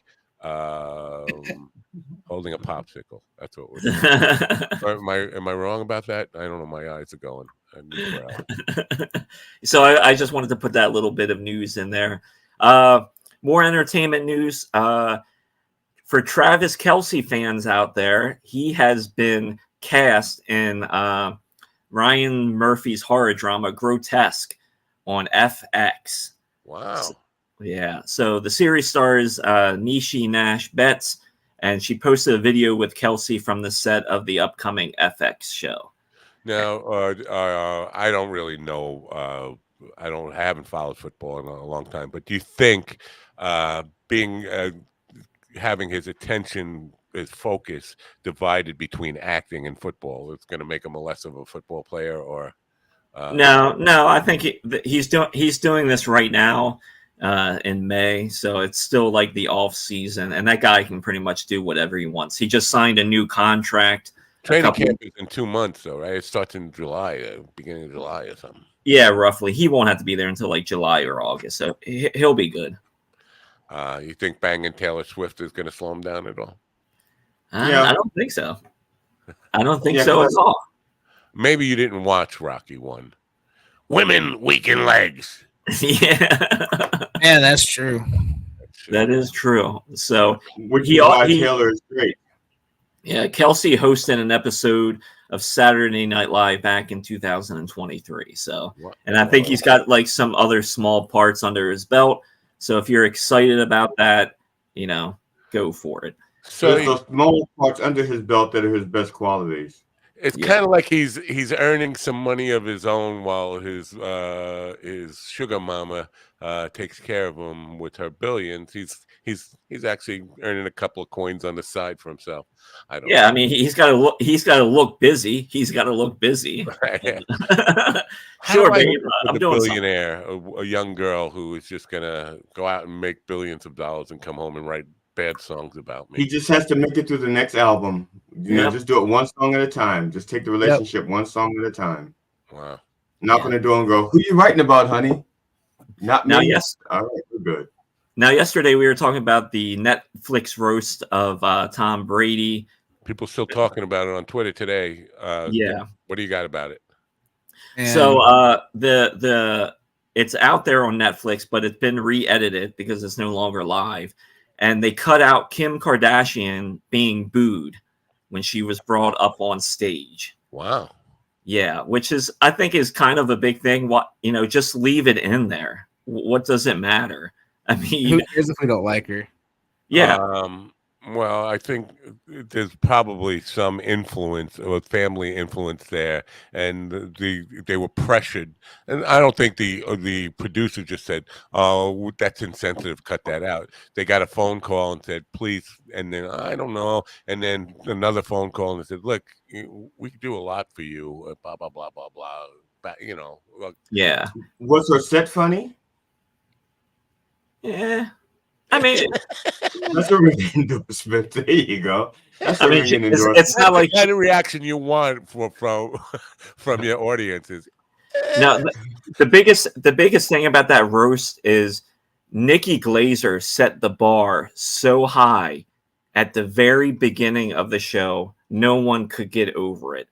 Like there are some other good lines, but Nikki Glazer came out swinging, and she won that roast. I mean, if you haven't seen it, just watch Glazer's roast. It's so good. It is so good. I didn't know. People on Twitter, I mentioned people on Twitter still talking about it. That's the thing they're talking about. And the consensus, at least what I read, it's not the consensus. I've read a lot of comments where people just say, it wasn't funny, it was just vulgar.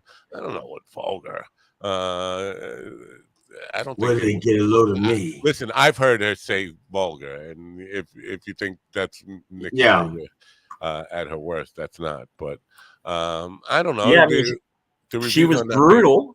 She was brutal, but it's a roast. That's what you want at a roast. I think her and Tony Hinchcliffe both kind of took the show in total. Yeah, he's not going to have you on the show. I don't care. No, he was. Listen, he was very much like going in for the kill on each person he roasted, and it was awesome. But he wasn't better than Nikki, so yeah.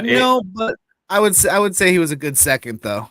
I would agree with Steven with that. It's definitely Nikki than Tony, because that's what Tony does. That's kind of like his brand. And he was. But I think it was Nikki, and then Tony. I think Tony came in 4th place behind 3 Nickies. I think the only thing that hurt Tony is that it came too late in the show. Like the show had kind of lost momentum at that point, and that helped. But I feel they shouldn't have kept him that late. They should have just. He should have been a lot earlier. And I think that's what made him look good. Is that the people before him and after him were so mediocre that he looked better. Right. You know. No, I didn't see it. I have no idea. I didn't see you it. have I no don't idea. This is the thing I was just going to say. GD doesn't even know these people. He's commenting. Nikki Glacier, I do know. I think she's funny. But speaking of people that GD doesn't know, the last bit of entertainment news is I'm not sure if you guys know who Jim Jones is, but he is a rapper. And no, he's just the Kool-Aid guy. And he got caught up in an airport brawl. So here is the video from the brawl. Damn, that's going to hurt. That's on an escalator. That's a de-escalator, by the way. Somebody needs to de-escalate that situation. Yeah. Bro. So one guy just casually walking with his bag like it's not my business. At the escalator, arrivals, lower level.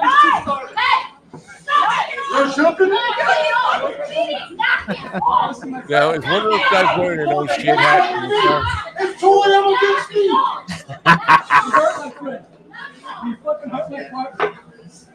That guy there. When I'm on my way to a 5K.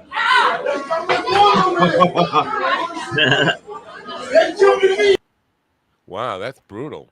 Brutal. So stuff. Jim Jones, you say he works in gift wrap? Is that what he's doing in the department store? Gift wrap. Something like that. So it's been determined that he was not attacking somebody. It was self-defense. Those guys attacked him. And that poor older guy at the bottom of the escalator took the full brunt of the fight because he got knocked down. And he's like, no. Yeah. So didn't like his music? Or did he like drop a diss track on those other 2 guys? What happened? Why? It looked like he dropped the people's elbow on him is what he did off the escalator. Yeah. Which one was him? Which one was the gym guy? The guy with the dreads. I didn't see dreads. I just saw elbows and asses. All right. That's the name of his album, though. Thank you for that entertainment news report, our senior correspondent, entertainment correspondent, Ron Kane. Showbiz. I've been becoming fans of people due to shorts and reels. More and more music people, comedy people, and thank you for that, Matt. Thank you. I definitely like your little dog thing. That was amusing, even though it wasn't original. It was joke theft. But yeah, that's a remix. There's nothing wrong with that. Remix, that's allowed. Yeah, remix is not joke theft. Yeah, that's legal. Well, what was funny is that there were people leaving. Some comments are like, "I've seen this on another video." It's like, it's not my fucking video, right?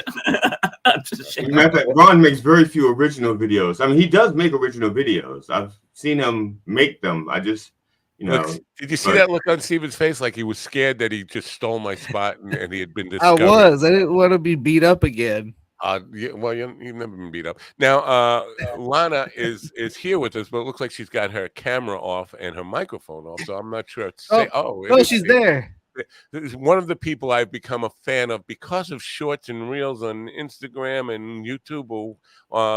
But you become familiar with comedians now. I do from these reels and become a fan just based on that. And she's been kind enough to come on the program after I approached her just by becoming a fan of her comedy in 30 seconds to 1 minute bits on the internet. Ladies and gentlemen, please welcome Lana Seibel.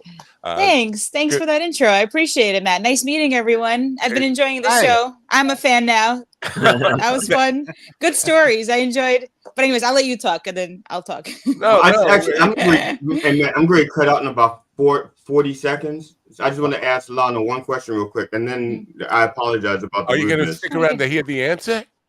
Yeah, I'll stick around and hear the answer. Okay. As a woman, when you dance, do you need more ballroom than let's say a man of the same height? Because it says you were a ballroom dancer. Yeah, I was a competitive Latin dancer. I was ranked 7th in the US. Yeah, I was internationally ranked as well. So I did all the Latin style dancing. And So do you need more ballroom than the other guys? Do I need more ballroom? I don't think they can keep up with me. I lead them. My husband's like, please stop leading me. Okay. I know it's a different time, but you gotta let me take. So I guess I do need, I need more room. Well, let me just explain something. That's a good question. GD is not, he's a what we call an unfunny comedian. I know you're used to being with funny comedians, but he's alluding to ballroom as gene room for men to have their like junk. testicles. Oh, ballroom. Got it. Do I need more? It's bad comedy, and if I have to explain it, it's bad comedy, and he knows. Well, to that answer, GD, I've got a lot of big dick energy, so I still take all the room. Okay, I got a lot of girth going on, a lot of very fertile. So that's a good question. I still love it. See, and contrary to popular beliefs, Matt, jokes are funnier when you have to explain them. Okay, you just unwhip it yet. Yeah. I'm setting a new trend. Okay. I love how we just went right into it. I love it. Let's not no small talk. Let's just go right to the dick and balls. About killing their children. Yeah, we don't beat around the bush here. We go right for the balls. I love it. Right for the balls. No bush. Got it. So it's an honor to be the only female. We got a bush here. Thank you. Well, you're not the only female, but you just have to guess which one of us. I think you're repairman here. Yeah, that's where I got to go. So thank you for tolerating me, Lana. No, you're great. You're funny. I'm sad you're going. Yeah. Nice meeting you. Well, that's the first time he's ever been told he's funny. Let's come to the traditional layout, except for this and this. Let's do that. That's better. Yeah, well, people tell him that's a good question all the time, but generally when he does ask good questions, but when people say that, it's not when he asks a good question. It means it's really difficult to answer or uncomfortable to answer. There's that.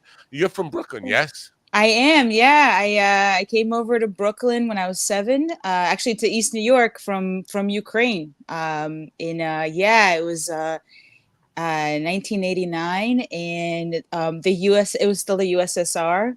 Yeah. And I know it's like a whole history lesson when I just described my immigration. And then a month later, communism fell, the wall came down, and I was no longer considered a spy in my class. I could, so First of all, my family's from East history. New York. My family's from East New York, so nice.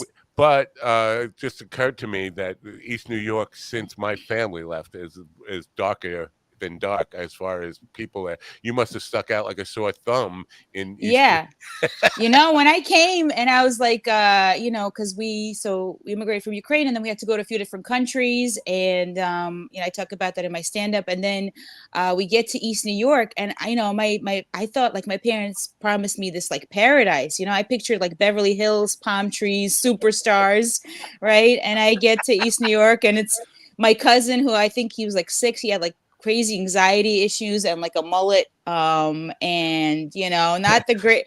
We were very grateful they took us in, nice people, but I was like, get me back to Ukraine. This is not what I sent. But now, thank God, with everything going on, terrible. But yeah, it was quite the shock.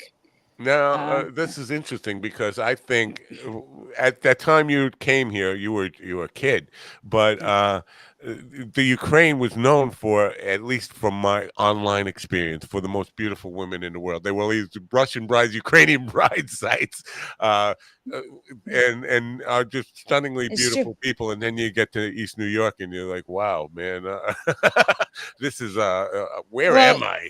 No, I talk about my first day of school, and my mom, I was 7, but my mom dressed me in fishnet stockings, a short dress. My hair was slicked back, so I looked like an Eastern European prostitute. Right off, again, I had to learn it's not how you dress, Yeah. So it was a lot, but yeah, they are really, I think it's the nature there, and maybe like the tough atmosphere, because a lot of women do like what is considered, men's, my mom was a dentist, my grandma was a dentist, like men's work. So, because the men were out at war. So it's some tough, beautiful women. It's true. Did your family have a tough time getting out? Oh yeah. Yeah. We had to go through Austria. And again, as a 7-year-old, I thought we we're going to Australia. Didn't know Austria existed. Again, it was not. Didn't see any kangaroos like I thought. I had a very different picture in mind. And then all the refugees were kind of forced to go to Israel because we were Jewish. And at that time, USSR was very anti-Semitic. Our passport said I have my 7-year-old picture, and it just says next to it, it just says Jew. Like swear to God, which is like crazy. Post it on your forehead or put your tattoo on Pretty your arm. much, they'd be like, it'd be easier, but it's right. They did that 10 years prior. We got lucky, but it was. And then so everybody was kind of forced to go to Israel. My parents did not want to go to. They wanted to go to America.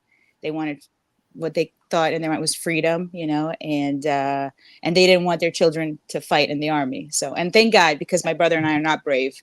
So really good choice. Yeah.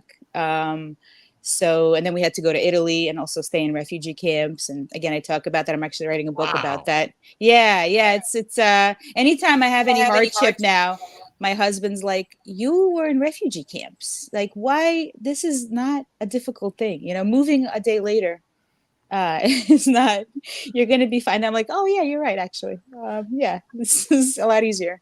Wow. Yeah. So I could see how you would end up being a comedian after an upbringing like that. Like, I mean, comedy has to be, laughter is the only thing that can sustain you, and trying to find something funny and all that kind of, it is a bit of a struggle. And I don't mean to try to be melodramatic about it, but for a 7-year-old kid, it's got to be really traumatizing. Your whole world is turned upside down, and now wait till you meet my parents and I talk about them. Oh, that's another. Oh boy, they have not dealt with any trial. It's all still there. It's a hurricane. Yeah, no, absolutely. And the funny part is I'm only processing all this now, like over 30 years later. Have you tried ketamine therapy?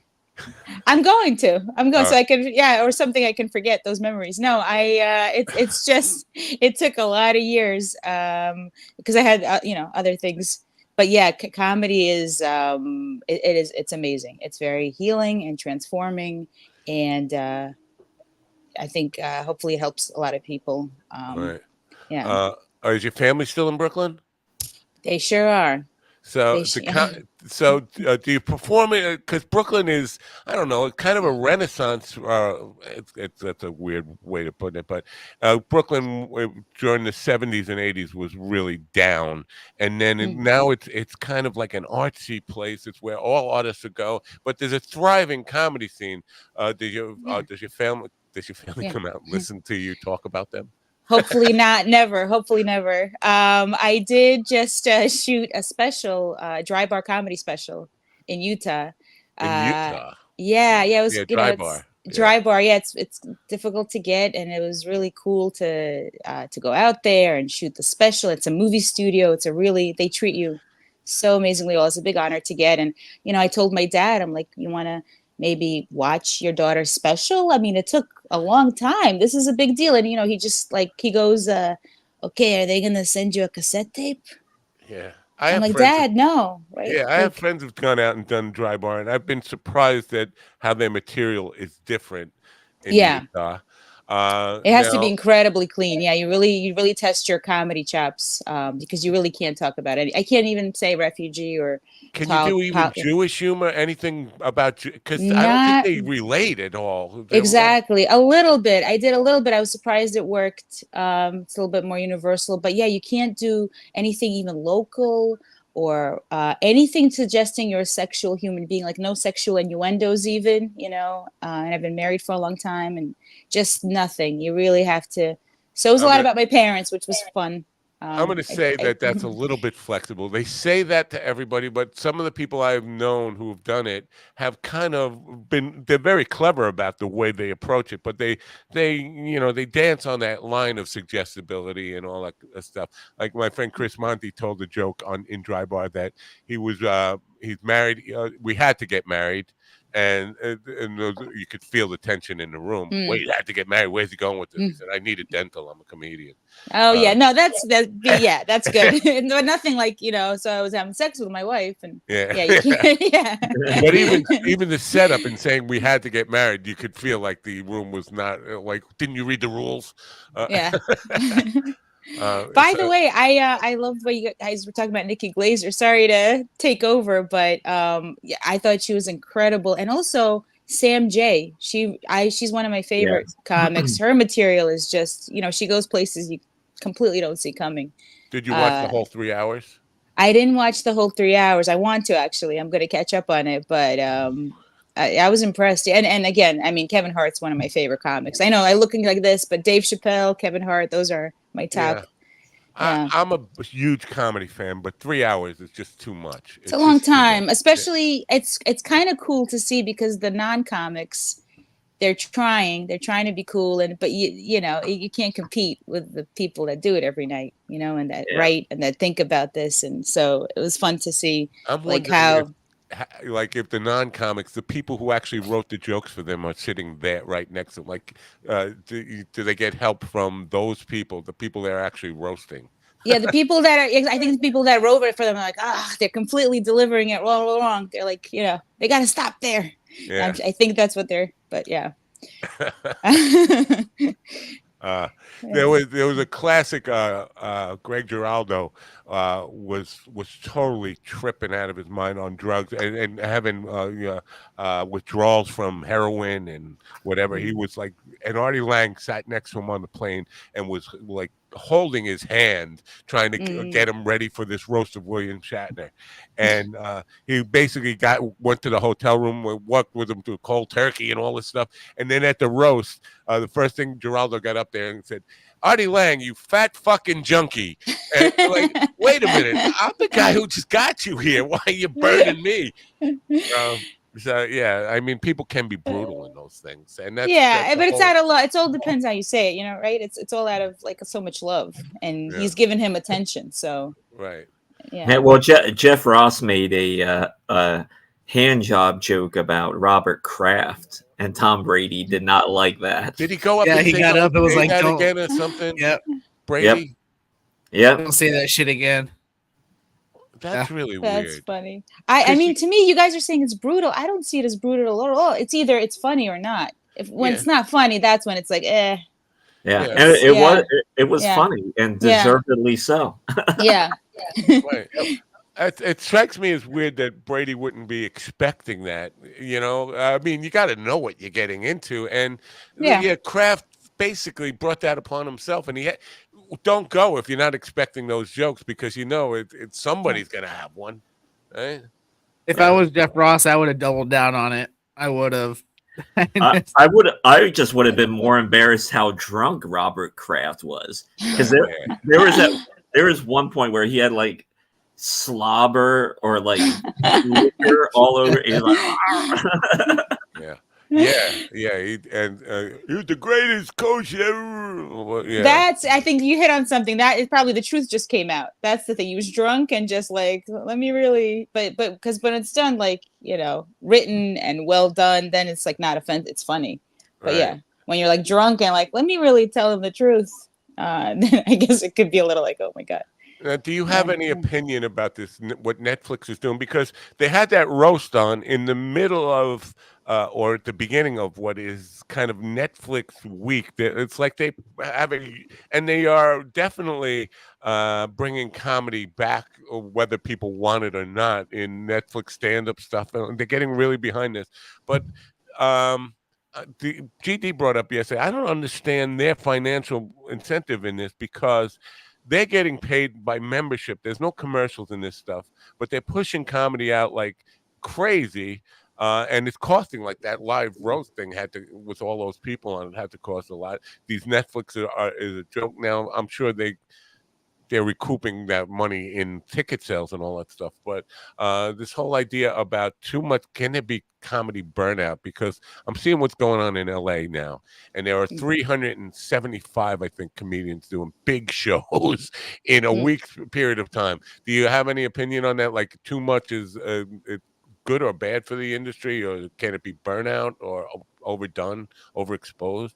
I mean, I think the more opportunities we get, the better. I see how, I think the burnout is in when we mix up comedy with the internet, you know, when it's people who are just doing the not doing comedy at all, but are just doing the, you know, the TikTok and the you know, the YouTube, and the, which is fine, which is great, but then they come out and they, you know, do an hour show when they're just, you know, more sketch comedy for through video. That's where it gets a little fuzzy, and they get a whole following, which is great for them again, but I don't think they should be doing than a purely stand up, you know, 40, because that's a whole different skill.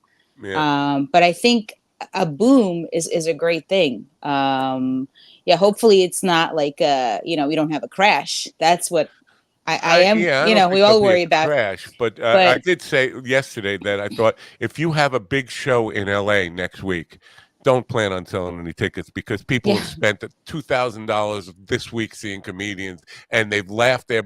And this happens to me when I go to see a good comedian. I am physically hurt the next day. It's like I've been beat up in a boxing match. My ribs hurt, my face hurts from laughing or smiling so much that I give myself a headache.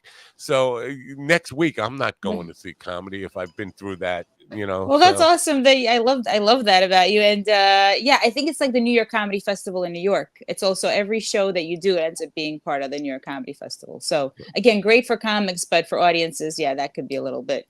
yeah, But if people come out, I right. mean, you know, I do think more opportunities, the better. Yeah. I'm Yeah. surprised there are enough hardcore comedy fans, because when I poll people all the time, like, they don't know very successful comedians. It's not like music where you can name anybody on the pop charts, you name them, and people, if they're not fans of them, they still have heard of them. But I have people Yeah. who've never heard of Bill Burr. I have people who've Yeah. never heard of Kevin Hart. But Yeah. you know, it's so weird that there can be enough fans in one area to support comedy, that hardcore comedy fans. For Yeah, in especially in New York and LA, it gets tricky because there's so Yeah. much of it. But in other states, you know, people do know you, they do care, they do start to follow, which is great. Right. So Are you one of the people who are looking to and I don't know if you've been there or not, but Austin, make a splash in Austin. yeah, I do have to get out there. I just went to and did a whole bunch of shows in LA in August, and it was amazing. I got to perform at the Comedy Store and all kinds of clubs there, Hollywood Comedy and Nightcap, and anyways, but it was so cool. And yeah, I really want to go out to Austin, and seems like it's a big scene Yeah, it is. out there. But I guess, you know, sometimes you take for granted New York is amazing. Yeah. It's amazing, and it's also, what they don't tell you is it's amazing because it's so difficult. There's so much of it. You know, you do so many shows where you're performing for two people, or a show is canceled, or it's just it does build character. Wow. Yeah. No, Yeah. cancellation bum the hell out of me. And this time of year for me, because I do a lot of outdoor shows, and my calendar is filled up, but I look at it and say, a quarter of those shows are going to be canceled the day of, and that's the worst for me. It's the cancellation. I don't mind playing for two people. I haven't in a very, very, very long time, but Yeah. I don't mind. You know, I'd rather play for two people than have it canceled for me. You know. Yeah, and talk about, like you're saying, roasts. Like, so my husband and my son, he's 11 now. They're really supportive. They're amazing. But you know, they're like, every time I do a show, they're like, "Is this worth? Like, are you getting paid? Is this going to be canceled? You know, come on. Like, what's the deal? Tell us." You know, I'm always proving myself, so it's a fun dynamic. I don't know if you guys watch the show Sunny in Philadelphia. Yes. When I had television. That's what I'm dealing with. Yeah, those guys. You know, he's Danny DeVito, my son, and my husband, the guys, and then I'm D all the time. Oh I no, walk into the room. Yeah. You got your own Frank Reynolds. That's bad. Yes. Oh, for sure. Yeah, it's I gotta keep up. Oh my God. Now, you've Sometimes- headlined governor. I have to say goodbye to Governors right now. We're on Governors Network. We have to say goodbye to them for the day. You've headlined